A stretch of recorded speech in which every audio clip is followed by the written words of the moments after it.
4장 22절로 23절을 통해서 예배의 대상이라는 제목으로 하나님의 말씀을 전하겠습니다.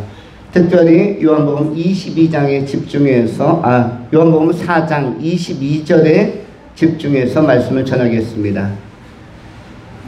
오늘 본문을 다시 읽으면 이와 같습니다. 너희는 알지 못하는 것을 예배하고 우리는 아는 것을 예배하노니 이는 구원이 유대인에게서 남이라. 아버지께 참되게 예배하는 자들은 영과 진리로 예배할 때가 오나니 곧 이때라. 아버지께서는 자기에게 이렇게 예배하는 자들을 찾으시느니라.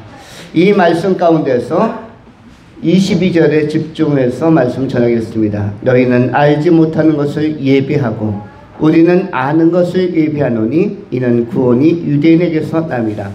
22절을 해석해 보십시오. 22절은 해석이 쉽지 않은 귀절입니다.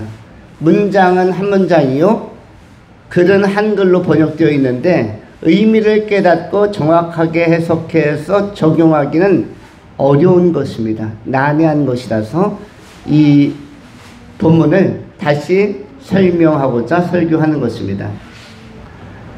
여기에서 먼저 해석적으로 여러분이 상고해야 될 것은 알지 못하는 것을 예배한다 할 때 알지 못하는 것이라는 내용을 파악해야 되고, 두 번째는 우리는 아는 것을 예배하노니 할 때 아는 것이라는 것이 무엇일까에 관한 것이고, 세 번째, 구원이 유대인에게서 남이라. 이 단어가 무슨 뜻입니까? 구원이 유대인에게서 남이라. 이것을 이 의미를 해석할 수 있어야 됩니다. 그래야만 본문 읽기가 정확히 되는 것이고 그것을 정확히 깨달아야만 은혜가 임할 수 있는 것입니다. 성경 한 절 한 절은 그냥 넘어가는 게 없습니다. 여러분, 이 땅에 있는 모든 씨앗들도 작은 씨앗, 그것이 곡식의 씨앗이든 풀의 씨앗이든 씨앗이라는 생명체는 땅과 만나면 반드시 자기를 표현하고 자기 생명력을 발현하면서 작품으로 세범이 되면 올라오게 되어져 있습니다.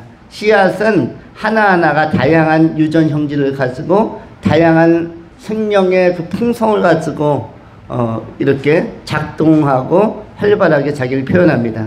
마찬가지로 성경의 말씀은 한 절 한 절이 평범하고 그냥 단순하게 제시되는 것이 없습니다. 하나하나가 의미를 내포하고 있다. 의미의 내포성, 함축성, 다양성, 풍부성이 본문에 있다. 그래서 본문 읽기를 해야만 신앙도 다른 신앙으로 가지 않고 말도 딴소리를 하지 않고 본문 읽기에 실패하면은 신앙도 이상하게 형성이 되는 것이며, 그리고 삶의 방향도 이상하게 흐트러지는 것입니다. 그러면은 본문 읽기 22절 간단하죠? 이것을 해석해 보십시오. 요즘에 초등학생이나 중고등학생들에게도 강조되는 그 과목이라든지 강조되는 내용이 있어요. 무엇을 키워야 된다? 국어든 영어든 수학이든 과학이든 사회든 잘하려면 뭘 키워라? 요즘에 쓰는 단어가 문해력을 키워라. 문해력을 키워라. 옛날엔 논술했는데 요즘은 논술이라고 하지 않고요. 문해력이라는 과목, 또 학원에서도 강의를 많이 합니다. 뭐라고요? 문해력. 국어라고 하지 않고요. 뭘 이야기합니까? 문해력. 그래서 그 강의만 뭐 70분, 60분, 50분, 100분씩 특강하고 굉장히 많은 수강료를 받는 학원들이 많습니다. 그럼 문해력이라는 게 뭘까요? 줄임말인 것 같아요. 문장 해석력. 수학이라는 것도 단순 문제가 나오지 않습니다. 예전에는 단순 문제가 나왔는데 요즘은 복합적이고 융합적인 문제, 두세 단원을 종합해가지고 한 문제를 내니까 이게 뭐지? 알 것도 같은데 막상 풀려고 하면은 연필이 손이 볼펜이 잘 굴러가지 않고 풀리지 않는 경우는 해석이 안 되기 때문이에요. 보았는데 익숙한데 이 문맥을 빨리 파악을 해야 됩니다. 국어는 말할 것도 없죠. 요즘 국어는 굉장히 어렵습니다. 거기다가 중학교, 고등학교 가면 또 입시 국어는 엄청나게 어렵습니다. 해석하기가 어려워요. 논설에서도 따오고 어떤 과학 데이터에서도 나오고 학술지에서도 가져오고 경제에서도 가져오고 그냥 전통적인 국어의 어떤 시나 수필, 소설, 뭐 시가, 고전문화 여기서만 가져오는 게 아니라 곳곳에서 가져오는데 이게 뭐가 뭔지 해석이 빨리 되면 빨리 푸는 것이고 해석이 안 되면 못 푸는 것입니다. 영어도 마찬가지입니다. 영어를 읽기는 대부분 다 합니다. 요즘 학생들은 일찍 영어를 시작하기 때문에 상당 수준까지 올라가는데 이렇게 읽어놓고 번역해 놓은 것을 정확히 해석하는 것, 그리고 출제자가 무엇을 질문하는지 내가 알지 않으면 답을 찾기가 되게 어렵습니다. 그런데 정확하게 문장을 해석해 놓으면 아, 이거 찾으라는 거구나, 이 답이 필요하구나, 탁탁탁 정답을 찾아가서 심지어는 만점까지 맞을 수가 있는데 이게 문장 해석 능력입니다. 사회도 마찬가지입니다. 사회도 다 요즘에는 인간의 사고를 최대한 극대화시킬 수 있도록 복합적으로, 융합적으로, 통합적으로 출제를 합니다. 그래서 전 과정의 문장 해석력이 필요해서 문해력이라는 그 장르가 생겼습니다. 그런데 이건 영화 볼 때나 드라마 볼 때, 뭐 음악을 감상할 때 이때도 역시 마찬가지입니다. 다 해석입니다. 그래서 산다는 것은 무엇이다? 느낀다, 안다라는 건 전부 다 해석력이고, 그래서 해석하기 중요하다고 얘기를 했죠. 사실은 우리가 음식도 해석하는 것입니다. 오늘 음식이 맛있다라는 평가는 해석의 결과예요. 분석하고 해석해서 뇌가 결론을 내려준 겁니다. 혀를 통해서 맛있다라고 결론을 선언하도록. 그래서 맛있다, 이것은 짜다, 이것도 해석입니다. 싱겁다, 이것도 해석이고요. 와, 구수하다, 이것도 해석이고요. 꿀맛이다, 다 해석입니다. 자기 몸 상태에 대해서 해석을 하죠. 피곤하다, 이것도 해석이고요. 다 상쾌하다, 이런 것 전부 다 해석입니다. 그런 것이 감정적으로도 표현되어지고, 이거는 치열한 치밀한 해석학적 과정을 통해서 우리 뇌가 인식하고 그것을 여러분의 혀로 표현한 것이고, 표정으로 또 이렇게 표출을 하는 것입니다. 그래서 산다는 것은 해석하는 것이고, 신앙이 좋다는 것도 예수를 어떻게 해석할 것인가, 인생을 어떻게 해석할 것인가, 우주와 창조자와 미래를 어떻게 해석할 것인가, 이런 것들이 전부 다 신앙의 내용과 질을, 수준을 결정하는 것입니다. 오늘 본문에서는 평범한데 아주 특별한 단어들, 문장 3개가 나왔다고 그랬죠. 너희는 알지 못하는 것을 예비하고, 그러면 알지 못하는 것이 뭘까? 우리는 아는 것을 예비하고, 아는 것은 무엇일까? 그리고 이는 구원이 유대인에게서 남이라 했는데, 유대인에게서 남이라는 뜻은 뭔가? 그 다음에 너희와 나를 구별했습니다. 너희와 우리를 구별했는데, 너희는 알지 못하는 것을 예비하고 우리는 아는 것을 예비하노니, 그러면 너희는 누구고 우리는 누군가, 이것도 파악할 필요가 있습니다. 3가지로 본문을 간명하게 설명하겠습니다. 첫 번째는 도박.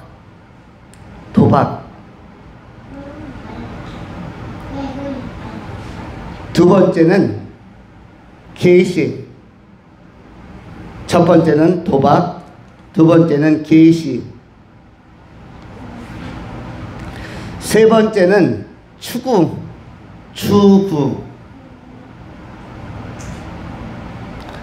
이 추구라는 것은 확신이라고 바꿔도 괜찮습니다. 확신. 그러면 본문을 이 3가지로, 첫 번째 도박입니다. 갑자기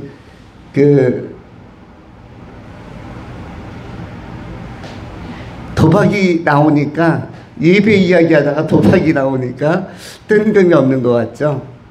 그런데 무엇이 도박이냐면 사람들의 인생을 풀어가는 자세가 도박하는 사람의 자세와 같다. 여기서 도박이라는 것은 무슨 도박이냐면 인생 도박을 의미합니다. 사람은 누구나 모험을 즐깁니다. 미지의 세계, 우리 인생을 처음 살고 이번 인생길이 익숙해져 있지만 그래도 처음 가는 길이고, 미래가 기대도 되고 또 불안하기도 한 것은 아직 가보지 않은 길이기 때문입니다. 프로스트라는 어떤 시인이 길을이라는 시를 썼죠. 그러면서 내가 내 앞에 두 개의 길이 있다. 내가 걸어온 길과 또 가보지 않은 길이 있는데 나는 앞으로 어떤 길을 걸어갈 것인가. 내가 지금까지 왔던 패턴으로 쭉 살아갈 건지 가보지 않은 길을 향해서 저 옆에 있는 길로도 한번 가보고 싶은데 그 길을 가면 그것을 선택하면 내 길이 될 터인데 궁금하다. 우리는 우리가 선택하지 않은 길에 대하여 항상 궁금합니다. 항상 궁금합니다. 저에게도 이런 궁금함이 있습니다. 순간순간의 선택은 항상 최선이었는가? 다른 선택을 했었다면 어떠했을까? 저는 원래 청소년 시절과 청년 시절에는 비혼주의자였습니다. 결혼을 안 하려고 했습니다. 거기에다가 자녀를 낳는다는 것은 상상하지 않았습니다. 왜냐고요? 저를 만나면 어떤 여성이든 고생할 것이다. 이걸 내가 알고 있는데 내가 어찌 결혼을 할 것인가? 누군가를 괴롭히기 싫다. 이게 첫 번째. 두 번째는 아직은 미숙하고 아직은 청소년 같고 청년 같은데 과연 아빠의 역할을 감당할 수가 있을까? 내가 아빠다움의 훈훈함과 따뜻함과 포용성과 또 성실함 이런 것이 부족한데 자녀를 낳았을 때 잘 양육할 수 있을 것인가? 또 한 가지는 경제적으로 잘 먹여 살릴 것 같지 않은데 왜냐하면 대학 시절부터 4학년 되니까 대기업과 은행에서 서류들이 한 30개 기업에서 계속 날라왔습니다. 또 학교 게시판에 공고물을 붙이는 게시판에 가면 항상 취업할 수 있는 어디에 서류를 제출하라. 이것이 4학년 1학기에서부터 계속 올라오기 시작했어요. 근데 저는 한 번도 집에 쌓여있는 걸 열어보질 않았습니다. 그 말은 무엇이죠? 원래 대기업이나 은행에 자꾸 두드리고 원서 넣고 시험 보고 이런 것을 스펙이든 뭐 준비한 것을 제출해야 활발하게 생업을 이렇게 이끌어 갈 수가 있는데 그걸 열어보지도 않았다는 말은 경제적으로 힘있게 돈을 많이 벌면서 살 욕심이 거의 없었다. 이런 것을 생각하면 되겠죠. 그런데 그런 사람이 결혼을 한다는 것은 주변 사람들을 힘들게 할 수도 있다. 그래서 제가 결혼하지 않겠다. 그런데 결정적으로 네 번째 더 중요한 문제는 선교를 나가려고 했었습니다. 바로 어디에? 예수님이 지금 오늘 본문에 나오는 이 이스라엘 유대 땅에 이스라엘 선교사로 나가야지. 선교사로 나가면 선교사의 아내와 자녀들이 엄청 고생을 하는데 중동 땅에 그래서 생활, 문화 그리고 여러 가지 교육, 환경적으로 좋지 않은데 얼마나 고생을 할까.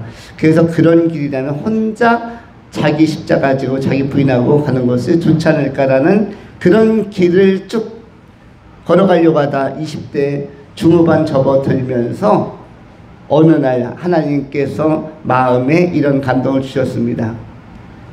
제가 공부를 그때 이제 사법고시를 공부할 때였는데 좀 밤늦게 11시까지 공부하고 막차 끊어지기 전에 일어나려고 도서관에서 맨 마지막 일어나려고 하는데 그런 어떤 감동의 말씀에 마음에 임했냐면 잠깐 앉으라는 거예요. 지금 버스 타러 빨리 뛰어가야 되는데 앉으라는 거예요. 그래서 제가 일어나다가 주춤하고 다시 앉았습니다. 이게 하나님의 음성이 맞는가? 그러면서 뭐라고 음성이 들려왔냐면 지금부터 중요한 이야기를 할 텐데 들어라. 그래서 뭡니까? 했더니 지금 네가 뛰어나가다가 차에 치여서 교통사고로 세상을 떠난다면 네가 지금까지 뭐 선교니 또 뭐 고시를 준비하고 이런 것들이 사회적으로 업적을 쌓거나 뭔가를 자격증을 취득하는 것이 뭐 국제 변호사 이런 것들을 꿈꾸는 것들이 무슨 의미가 있겠느냐. 네가 없어도 그거 할 사람들 많고 네가 없어도 선교할 사람들 많다. 너는 먼저 그런 일을 하기 전에 사람이 되어라. 사람이 되어라라는 이 세미한 음성 깨달은 것 같습니다. 그래서 제가 다시 반문했습니다. 어떻게 하면 사람이 될 수 있을까요? 그러면 결혼을 하면 사람이 된다. 결혼을 하면 네가 얼마나 부족한지, 얼마나 능력이 떨어지는지, 얼마나 인격적으로 결함이 많고 얄팍한지 결혼해보면 안다.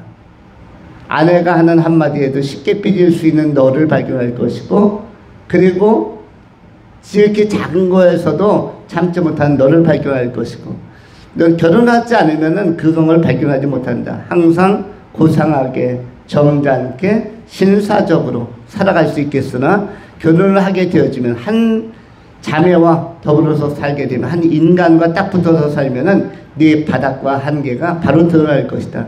그러면서 거기서부터 너를 교정하고 수정하고 인격을 가다듬고 먼저 참다운 사람이 되어서 하나님의 마음에 합한 사람이 되어라.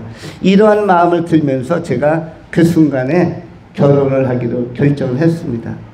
그리고 기도하기를 3년 내로 나타나는 첫사람, 첫 여성이 있으면 제가 무조건 결혼하겠습니다.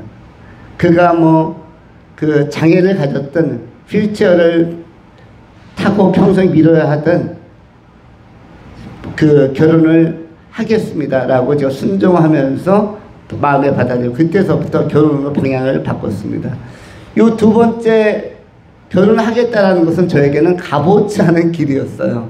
첫 번째는 결혼하지 않고 혼자서 힘있게 자유로운 남성으로 살아야지, 이것이 첫 번째 길이었는데, 결혼이라는 것은 가보지 않은 길이었고, 여러 그 여학생들이 학교, 대학에도 많이 있겠죠. 동아리에도 있고 교회에도 있고. 그런데도 저는 결혼하지 않는다.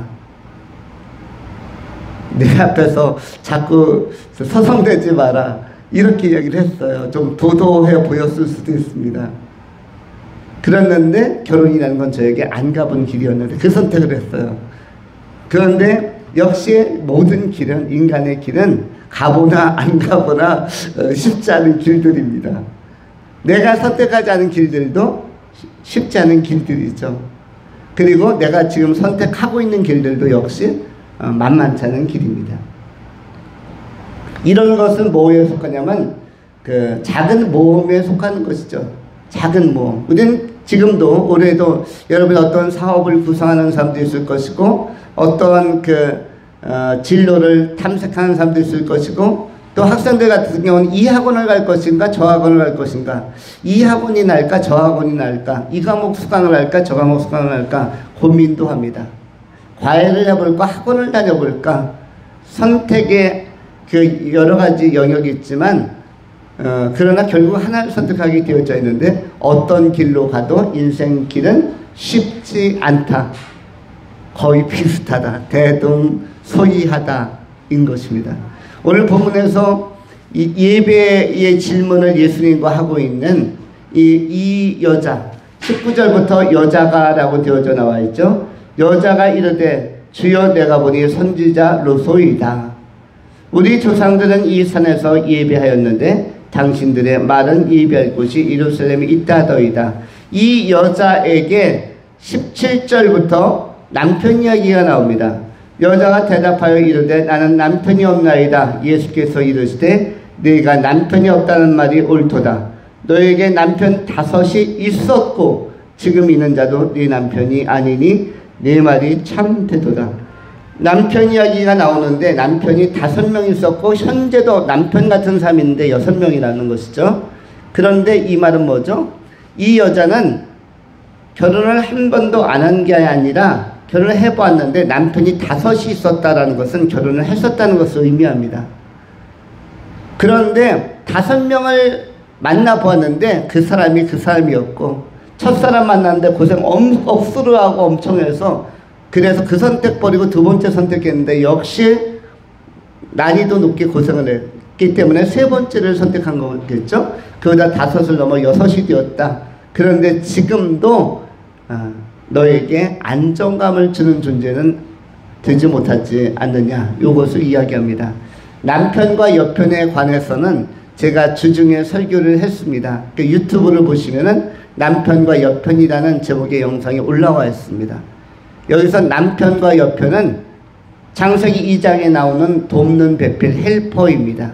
헬퍼는 두 가지가 있다고 분류했는데, 네가티브 헬퍼와 파지티브 헬퍼. 파지티브 헬퍼는 잘 도와주는 자, 긍정적으로 따뜻하게 도와주는 역할을 하는 자가 파지티브 헬퍼. 네가티브 헬퍼는 정말 힘들게 하는 존재. 남편도 그런 부류가 있고 여편도 그런 부류가 있다.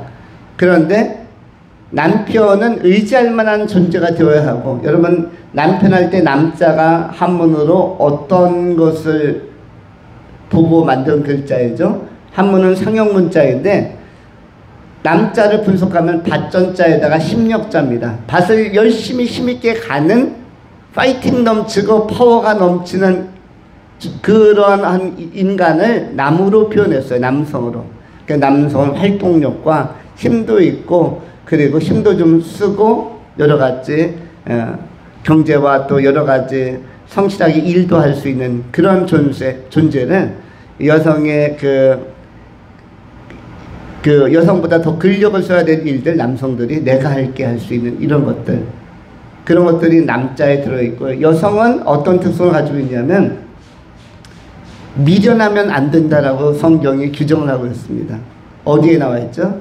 마태복음 25장에 예수님께서 슬기로운 5 처녀와 미련한 5 처녀, 이렇게 10명의 여성 그리스도의 신부에 대해서 비유할 때 미련한 처녀는 안 된다라고 되어 있어요. 미련한 처녀. 그래서 슬기로워야 한다. 슬기로운 존재로 자신을 준비하는 여성이 제대로 헬퍼, 좋은 파지티브 헬퍼, 긍정적으로 도울 수가 있다. 가정도 돕고 자녀도 돕고 남편도 도울 수 있다. 어쨌든 순전하게 준비되는 것이 필요하다. 물론 남편도 준비가 되어야겠죠. 이것은 제가 이미 설교한 것이 있습니다. 근데 오늘 본문에서는 이 이야기를 하려고 하는 것이 아니라, 어떠한 선택도 사람에게 만족을 주지는 않는다. 사람을 힘들게 할 수가 있다. 이것을 먼저 이야기하는 것이고요. 이런 것은 전부 다 모험입니다. 모험. 오늘날 우리 대한민국도 출산율이 매우 떨어지고 있고, 또 어떤 경우는 비혼주의를 선택하는 분들도 많아지고 있습니다. 다 좋은데 뭐 자유이죠. 한 번 인생은 자유인데, 그런데 이제 국가적으로 보면은 우리가 남북 대치 상태의 분단에 있는 유일한, 전 세계에서 유일한 국가, 400여 국가 중에 딱 한 국가만 통일이 안 되고 이데올로기, 이념 전쟁을 펼치고 있으니까, 휴전 상태니까 우리는 너무 인구가 적으면은 조금 아쉬운 게 있습니다. 북한은 지금 군사들 120만, 150만까지 늘려가고 있는데 우리는 60만에서 50만으로 줄여가고 있고, 나중에 군대 갈 사람들이 없게 되어지면 누구에게도 영장이 나올 수 있어요? 여성들에게도 나올 수가 있습니다. 남성 다 동원해 봤는데 군대에 갈 사람들이 4만 명밖에 안 되면, 그러면 누구한테도 영장이 나올까요? 튼튼한 여성들에게도, 건강한 여성들에게도 영장이 나올 수 있습니다. 물론 그때는 월급을 많이 주의라고 생각합니다. 여성들도 유능하니까, 아주 총명하고 전문성이 많으니까 요즘에 드론병 이런 건 여성들도 잘할 것 같습니다. 이전에는 간호병 이런 것만 있었을 것 같은데, 요즘은 공군사관학교에서도 여성들이 그 남성들 공군 훈련병들 인솔하고 배치하고 업무 지시하고 이런 것들 여성 교관들이 다 합니다. 오히려 조교는 남성인데 교관은 여성들도 꽤 있어요. 여성들이 교관을 하니까 안도의 한숨도 내쉬어집니다. 그 부모님 입장에서는. 왜냐하면 남자 교관이나 남자 조교들만 있으면 목소리 높이고 굉장히 훈련병들을 세게 다룰 것 같은데, 여성이 있으니까 절도도 있으면서 인상도 좋고 푸근함 주니까 부모님에게는 안심이 됩니다. 안심이 돼서 우리 조아람 지금 상병이 되었습니다. 열흘 후에 아마 추석 구정 끝나자마자 아마 휴가를 2주간 받아서 주일 2번을 교회에서 아마 예배할 수 있을 것입니다. 지금 상병 진급을 했는데, 이 소대장이, 훈련소 소대장이 여성분이었어요. 그러니까 그 괜히 마음이 놓이는 여리여리한 그 아들이 군대 갔는데 따스한 밝은 미소를 가진 소대장님이 잘 케어해 주시겠다라는 이런 그 마음의 평안함이 있었습니다. 남자들이 인상 쓰면 얼마나 저기 할까요? 근데 여성들은 조금 이미지상으로 조금 더 부드러움을 주니까 잘 적응했겠다. 나중에 보니까 역시 그 정서적으로 도움을 많이 받았다는 이야기도 들었습니다. 어쨌든 정상적으로 또 결혼한 분들도 있고 자녀를 낳는 분도 있으면 한국의 그 상황적으로 또 산업화의 일꾼들이 필요하죠. 우리가 나라가 전 세계에서 지금 그 강대국으로 몇 위로 올라와 있죠, 현재? 6위로 올라와 있죠. 6위까지 올라왔어요. 최근 발표, 지난달 발표가 6위로 올라왔습니다. 요거는 뭐냐면 두 가지 합친 건데 경제력과 군사력을 같이 합친 거예요. 전 세계에서 6위까지 400개 나라 중에 6위까지 올라왔다는 것은 놀라운 일입니다. 현재 다른 나라와 딱 경쟁 붙으면 6위, 우리 앞에 5나라밖에 없어요. 어느 나라가 있을까요? 1위는 독보적으로 미국입니다. 미국, 경제력과 군사력, 힘, 파워에서 미국 독보적이고 2위가 중국입니다. 중국. 지금 평가절하되고 있는 러시아. 러시아는 순위 밖으로 나가 있어요.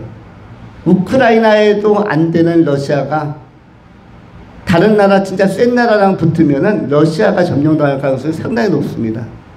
독일하고 붙었다. 다행히 우크라이나랑 전쟁이 붙어서 러시아가 살아있는 것이죠. 독일하고 붙었거나 중국이랑 붙었으면은 지금 러시아는 한 달이면 점령당했을 겁니다. 우크라이나한테도 지금 1년 가까이 9개월, 10개월 동안 쩔쩔매고 있는데 다른 센 나라한테 붙었으면은 그래서 지금 러시아는 종이 호랑이. 우리 앞에 나라가 별로 많지 않습니다. 영국 정도? 이런 나라 정도 있고요. 그리고 우리가 어쨌든 당당하게 6위까지 올라와 있어요. 경제력으로 하면 뭐 한 8위, 9위 이쪽으로 있겠죠. 근데 군사력이 엄청 세게 인정받아서 우리가 어떤 나라를 지켰냐면 일본을 지켰습니다. 일본이 우리 뒤에 후순위에 있어요. 군사력은 우리가 일본보다 훨씬 앞서 있고 경제력도 상당히 따라붙어 있고 비슷하게 하고 역시 전통의 강호 독일은 한 3위 정도로 역시 상위 랭커 가운데 있습니다. 우리 뒤에 프랑스가 또 따라오고 있어요. 그만큼 인정받는 나라에 우리가 살고 있는데 이런 나라의 산업화와 또 이런 안보적 그 견고성을 위해서는 또 우리가 정상사회로 또 이렇게 결혼도 하고 또 이렇게 자녀도 낳는 일이 계속 있었으면 좋겠다. 근데 이것이 쉽지 않은 거라고 국가적 고민이라고 요즘 이야기들이 많이 나오고 있습니다. 어쨌든 삶을 산다는 것은 모험인데 본문에서는 모험이라고 제목을 붙이지 않고 도박이라고 했죠. 도박. 왜 도박이라고 했는가 하면 이거는 모험은 그야말로 고생을 하거나 후회하는 결과가 오지만 도박이라는 건 단할일 수 있는 것이 도박이기 때문입니다. 특별히 모할 때 본문에 나오는 모르는 것에 예비할 때 모르는 것을 알지 못하는 것을 예비할 때 알지 못하는 것에 평생 쉽게 얘기하면은 사이비 2단에 평생 들어가서 못 나왔다고 생각해 보십시오. 인생이 다 날아가는 것이에요. 이건 도박입니다. 예를 들어서 뭐 신천지니 뭐 여호와의 증인이 통일교니 이런 것 있죠. 굉장히 많은 사람들 거기 뭐 하나님의 교회 안상홍 증인회 이런 데 있죠. 50만 명, 100만 명씩 모이는 곳이 있습니다. 여기에 한번 들어가면 평생 나오기가 어렵습니다. 이것은 잠깐의 종교 생활이 인생 전체를 날리고 나서 다음 세상을 준비하지 못하게 하는, 천국에 못 들어가게 하는, 천국에 못 들어가고 지옥에 떨어지면 다 날리는 거죠. 다 날리는 겁니다. 아무것도 못 가져가는데 다 날리게 되는 것이죠. 천국에 가야 상급도 있고 여러분의 그 수고한 것들이 다 보상도 받고 영원한 생명도 얻고 좋은 환경에서 하나님의 나라에서 살아갈 수가 있는데, 천국에 가야 다 보존이 되는데, 보존도 되고 보상이 되는 것은 천국인데, 이런 알지 못하는 것에 대한 이슬람에게 경배한다든지, 지금 경상도 지역의 경상대인가요? 그쪽에 있는 어느 대학에 이슬람 학생들이 유학을 많이 와서 200명이 되었대요. 그런데 이 학교에 200명의 학생들이 모이니까 교실을 빌려서, 강의실 빌려서 자꾸 이 이슬람 예식으로 그 예배하는 시간을 자꾸 가지려고 하다 보니까 학교에서 조금 그거 허용 못하겠다 하니까, 이슬람 사람들은 돈이 많죠. 그 유학을 한국으로 보낸 이슬람의 부모님들이 돈이 5,000달러가 엄청나게 많죠. 그래서 학교 옆에 부지를 막 샀어요. 집 여러 채를 사고, 그리고 나서 건축으로 뭘 지으려고? 이슬람 사원을 지으려고 했는데, 동네 주민들이 그것을 참겠습니까? 못 참겠습니까? 그들이 계속 하루 종일, 하루에 3번씩 그들은 엎드려서 계속 뭐가 주문 같은 거 외우면서, 그 경전 외우면서 그 꼬박꼬박 시간 지켜가지고 그 예배를 할 텐데, 그래서 거기 지금 전쟁이, 영적 전쟁이 발생했습니다. 어제 나온 뉴스의 내용이에요. 그런데 이렇게 알지 못하는 것, 그것이 뭐 타종교든 이단이든 간에 이렇게 알지 못하는 것에 끌려가는 것은 뭐다? 이거는 모험도 아니고 낭비도 아니고 인생의 도박이라는 것입니다. 그런데 도박하는 사람들이 너무 많다는 것이에요. 예수 안 믿는 사람들이 거의 90, 80% 이상이 아니겠습니까? 오늘날 20% 정도만 예수 믿고 10명 중에 2명이 예수 믿는 것이죠. 그래서 이 도박은 안 된다. 알지 못하는 것, 아무런 근거가 없는 것에 몰입하는 것. 오늘 본문에 나오는 예배는 헬라어로 프로스퀴네오인데, 이 퀴네오라는 것은 입맞추다, 적극적으로 입맞추다가 예배입니다. 적극적으로 입맞추다. 여러분 서양 영화라든지 아니면 서양의 어떤 뉴스 보면은 이렇게 처음 보는 사람끼리도 이렇게 스킨십을 하기도 하죠. 뭐 볼에다 입 맞추기도 하고 그 이마에다 입 맞추기도 하고. 우리 어른들이 옛날에 그걸 보고 나서 뭐라고 그랬습니까? 남사스럽다. 서양 애들은 쟤들은 왜 저러냐. 손에다가도 입 맞추고. 뭐 기사들, 굉장히 우아한 백작 기사가 아더 왕자라든지 와서 누구를 만나면 계속 입을 맞춥니다. 손등에다가, 볼에다가, 어떤 경우 이마에다가. 그런데 이것이 이분들이 어디에서 따온 거냐면 성경에서 따온 것입니다. 성경의 거룩한 입맞춤, 프로스 퀴네오.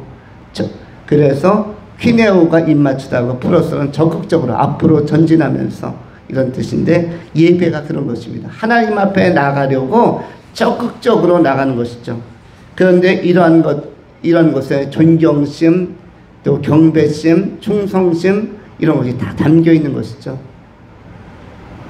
그런데 모르는 대상에게 이렇게 그 승부를 건다는 것, 올인한다는 것은 굉장히 위험하다. 그래서 종교는 차라리 모르면은 판단 중지 안 하는 게 좋다.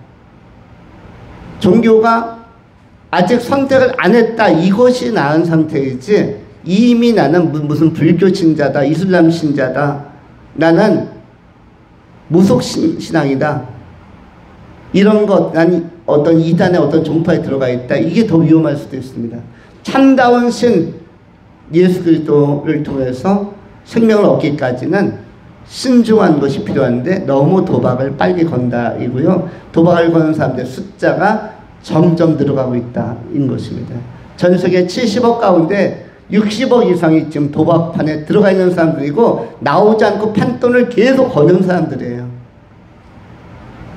하나님 없이 예수 그리스도 없이 인생을 사는 것이 뭐라고요? 그 계속 판돈을 그리고 더 몰입하는 것은 판돈을 거는 것입니다. 그래서 이 도박은 안 된다. 알지 못하는 것, 근거 없는 것들. 다른 종교는 자료가 없습니다. 대상에 대한 자료가 없어요. 여러분 불교가 믿는 그 석가모니의 가르침이라는 게 석가모니의 가르침입니까? 석가모니의 말이 하나도 없어요. 석가모니 죽고 500년 후에 아난이라는 사람이 나타나는데 그 석가가 있었다라는 전설을 듣고 자료를 수집해서 500년 후에 500년이면 엄청나게 오랜 후였죠. 그때 조그만 책을 하나 써내는데 그것이 불교의 효시가 되는 것입니다. 그것을 사람들이 계속적으로 숭배 대상으로 또 대단한 가르침으로 해서 오늘날에 이렇게 불교화된 것이고 거기에 수억 개의 사람들이 몰입하고 도박을 거는 것입니다. 마찬가지로 유교도 마찬가지입니다. 자왈이라고 하죠. 자왈. 공자가 이야기했다는 거죠. 공자가 쓴 게 아니죠. 그 후대의 학자들이 쓴 거죠. 뭐 증자라든지 그 후대 학자들이 이렇게 인생 교훈 그 공자의 철학을 이렇게 책으로 낸 것입니다. 또 이슬람교도 마찬가지죠. 코란이라는 것이 이 마호메트가 쓴 게 아니죠. 옆에 따라다니는 사람들이 이거저거 해서 편집해서 짜집게 해서 만들어내서 나중에는 그야말로 동화 같은 것 전설까지도 집어넣은 게 코란입니다. 저는 코란을 직접 읽었습니다. 직접 완본을 읽었어요. 대학 도서관에 들어가서 3개월 동안 파묻혀 있으면서 도서관에만 가서 제가 살았던 시절이 있었는데 계속 독서하면서 코란을 직접 읽고 연구한 일이 있습니다. 그런데 아주 허무합니다. 내용이 없어요. 근데 이런 거에 지금 전 세계 20억 이상이 지금 이슬람 교도 아닙니까? 세계 최대의 종교는 뭘까요? 현재 이슬람이에요. 20억 넘었습니다. 중동 전체, 동남아, 심지어 한국, 프랑스, 독일까지 이슬람이 다 들어가 있습니다. 굉장히 허무한데 사람들 도박방을 끌어들이는 알지 못하는 것들이죠. 이 하나님 보시기에는 너무나 알지 못하는 것을 예비하는 자들이라고 하는 것이고 본문에 나오는 사마리아인들도 이 이방의 사람들도 이런 허무한 것에서 도박처럼 경배하면서 삶을 소모하고 있다. 이것을 이야기한 것입니다. 두 번째 이야기하는 것은 계시인데 두 번째부터는 간명하게 이야기합니다. 계시라는 것은 아는 것입니다. 아는 것을 예비한다. 아는 것은 뭐냐면 알려진 것. 알려진 것. 누구를 통해서 알려졌습니까? 유대인들을 통해서. 유대인들 가운데서 하나님은 선지자들을 많이 세웠습니다. 본문에 본문 앞에 우리가 읽은 거 앞에 선지자 19절에 보면 여자가 이르되 주여 내가 보니 선지자 루소이다. 선지자는 헬라어로 프로메테스라고 되어져 있는데 프로스 앞으로의 일을 프로메테스 이야기하는 자, 예언하는 자. 히브리어는 나비라고 합니다. 나비. 히브리어로 나비는 뭐 호랑나비가 아니라 선지자, 예언자, 예견자. 이 히브리어로 나비. 그리고 헬라어로는 프로메테스. 이렇게 앞을 이야기해 주는 자이다. 그런데 이건 뭐죠? 잘 알고 계시다라는 것입니다. 여자가 보기에 예수님이 너무 잘 알고 계시다. 성경은 창세기서부터 해서 여러분이 가지고 있는 성경이 굉장히 많은 내용들을 계시하고 있습니다. 그래서 성경은 전체가 뭐다? 계시록이에요. 창세기 1장 1절부터 요한계시록 전체가 뭐다? 계시록입니다. 계시록. 창세기 1장부터 전부 계시라는 게 뭐죠? 리빌, 드러내주고 알려주고 전달해주고 리빌레이션, 계시해주는 것입니다. 알려주고 깨우쳐주는 것이에요. 하나하나 상세하게 창조는 어떻게 되었고 인간 출발은 어떻게 되었고 첫사람은 누구였고 에덴은 어디였으며 아담과 하와는 무엇이고 생명나무와 선악과는 무엇이며 왜 인간은 두려움과 외로움과 소외를 싫어하는지 에덴에서 추방되었다는 것이 무엇인지 왜 땀 흘리면서 살아야 되는지 이런 것들을 쭉 교회는 왜 세워졌고 앞으로의 미래는 어떻게 될 것이며 성도 그리스도인의 삶은 무엇이고 그리고 새하늘과 새 땅 천국은 무엇이며 인간은 죽으면 어떻게 되는지 부활은 무엇인지를 쭉 설명해 주는 계시. 모든 영역에 있어서 학문이 다루지 못하는 과학이나 학문, 철학이 다루지 못한 영역을 성경은 다 다루고 있습니다. 심지어는 법까지 다루고 있어요. 레위기, 히브리서 이런 것은 다 법전입니다. 법전. 거의 10계명을 포함해서 굉장히 미세한 법들이 민사법, 형사법 모든 것들이 다 담겨 있죠. 그래서 모든 학문이 다 어디에 있다? 성경 안에 들어와 있는 것입니다. 심지어 시의 진수인 시편, 여러분 시 잘 쓰시죠? 다윗처럼 시편과 견줄 만한 작품을 쓰실 수 있습니까? 저도 글을 쓸 줄 아는데 제가 글을 신앙시를 쓰든 인생시를 쓰든 다윗의 작품과 비교할 만한 작품을 쓸 수 있을까요? 저는 발끝도 따라가지 못할 것 같아요. 특별히 시편 119편은 엄청나게 170절 넘게 엄청나게 매 기절이 주옥 같고 완벽한 문법과 또 완벽한 문장과 또 감동을 주면서 이어지는데 아무리 논리적으로 글을 써도 바울의 로마서 같은 글을 과연 쓸 수 있을까? 아무리 신비한 미래에 대한 예언을 예측을 다니엘처럼 요한처럼 계시록처럼 정말 써내려갈 수 있을까? 실력 차이도 능력 차이도 엄청나게 나고 이것은 하나님께서 바로 선지자를 통해서 창세기서부터 알차게 차곡차곡 노아서부터 에녹서부터 쭉 아브라함부터 해서 여러분에게 전달해 준 것이고 사도들을 세워서 또 우리에게 이 계시를 알려주는 것입니다.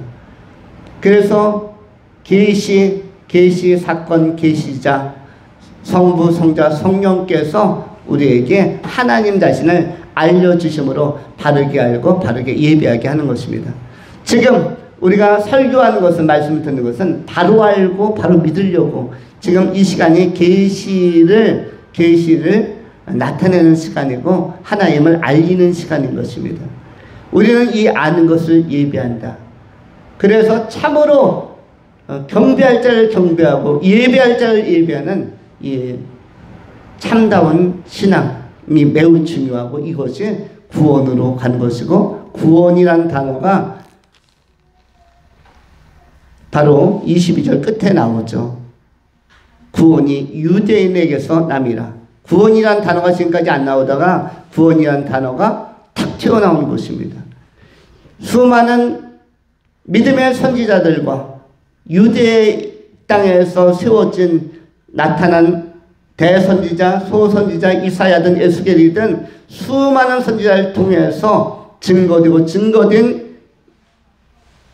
구원의 계획이 이 역사성과 전통성 안에서 우리에게 명료하고 선명하게 이미 알려지고 드러났다. 이제 이 바른 선택을 함으로써 바른 예배가 가능하다. 예배는 정말 상대방을 알고 알아보고 존경을 표하는 것인데 예배라는 것은 존경을 표하는 것입니다. 힘을 다해서 적극적으로 이것은 상대방을 알아보고 하는 것이죠. 알아볼 때 진심으로 찬사를 드릴 수 있고 박수를 드릴 수 있고 격려를 할 수 있고 경배를 할 수 있는 것입니다. 우리는 아는 대상, 아는 존재이신 참이신 하나님, 성경을 통해서 계시된 하나님을 제대로 믿고 제대로 응답하는 지혜로운 성도들, 하나님께서는 경건한 자를 택하기를 기뻐하신다. 시편 4편에서 확인되고 있는 말씀처럼 우리가 경건한 자로서 하나님을 제대로 알고 제대로 믿는 진실한 성도님들이 천국에 다 들어가는 성도님들이 다 될 수 있기를 축원합니다. 마지막으로 추구 내지는 확신에 관한 것인데 이것은 간명한 것입니다. 하나는 이번 인생 끝나면 더 좋은 인생이 시작된다. 더 좋은 나라가 있다. 세상 나라보다 더 좋은 나라. 여러분 세상 나라 지금까지 살아보시니까 사실만 하셨죠. 괜찮은 세상입니다. 왜냐하면 우리 인간이 약한 것이지 세상이 나쁘지 않았습니다. 내가 약했던 것이죠. 내가 모르는 것이 많았고 내 몸이 따라주지 못한 것이 있었고 내 지력이 따라주지 못한 것이 있었고 인간의 유한성과 제한성과 한계성이 있었을 뿐이고 환경이 우리 인간 상호 관계 안에서 환경이 약했을 뿐 이번 세상도 괜찮은 세상이었고 괜찮은 자연이었습니다. 왜 그랬습니까? 하나님의 작품이었기 때문에 하나님의 선물이었기 때문에. 그런데 우리 인간이 피조물이기 때문에 죄성을 가지고 출발했기 때문에 유한성 때문에 몸이 아파지기도 하고 그리고 여러 가지 잘 풀기 어려운 것도 있었던 것이죠. 다 알고 있었다면 우리가 더 지성이 더 뛰어나고 지력도 인지력도 좋아서 예측력도 있어서 모든 것을 다 알고 출발했다면 쉽게 풀 수가 있는데 그것을 다 알지 못하니까 이번 인생은 아쉬움이 있습니다. 그러나 이번 인생을 떠나서 준비되는 우리가 예배자로서 삶을 살다가 맞이하는 그 나라는 완벽한 나라입니다. 여러분이 지혜가 회복이 될 것이며 또 여러분이 현재의 몸보다 훨씬 더 경쾌하고 가볍고 자유한 부활체를 덧입어서 천사들 이상 자유한 삶을 누릴 수 있을 것이기 때문에 여러분에게는 행복과 해피함, 충만함이 경험될 미래로 다가올 것입니다. 이것을 확신하고 가야 되는 것입니다. 또한 이번 인생이 낭비가 아닌 것은 건전한 모험인 것은 예수 믿는 것은 건전하고 건강한 모험인데 여기에는 상급이 있다는 것입니다. 상급이 있다. 이 상급이 경이로울 만큼 큰 것이고 모든 것이 보존되고 보호되고 유지되는 것이에요. 여러분에게 보상이 된다고 그랬죠? 아까 보존, 보상, 보호 이 세 가지가 하나님의 나라에서는 다 되는 것입니다. 하나도 잃어버린 것이 없다. 이런 게 아니라 여러분이 이 땅에서 했던 헌신과 그 시간이든 또 여러분의 열정이든 고백이든 물질이든 이런 것들이 다 보존이 되고 보상이 되는 것입니다. 리워드 더 2배로 10배로 30배 60배 100배로 아니 10,000배로 그 이상으로 다 보상이 되는 것입니다. 가장 좋은 나라 가장 좋은 여러분의 그 집이 주어질 것이고 그리고 영생한 나라 안에서 영원히 평안을 누리면서 하나님 안에서 기쁨과 충만함을 경험하는 참으로 바른 선택하는 참으로 바른 계시 안에서 진리의 말씀 안에서 예수 잘 믿고 하나님을 기쁘시게 하게 되는 경건하고 거룩하고 소중한 지혜롭고 총명한 순위자들이 다 될 수 있기를 축원합니다.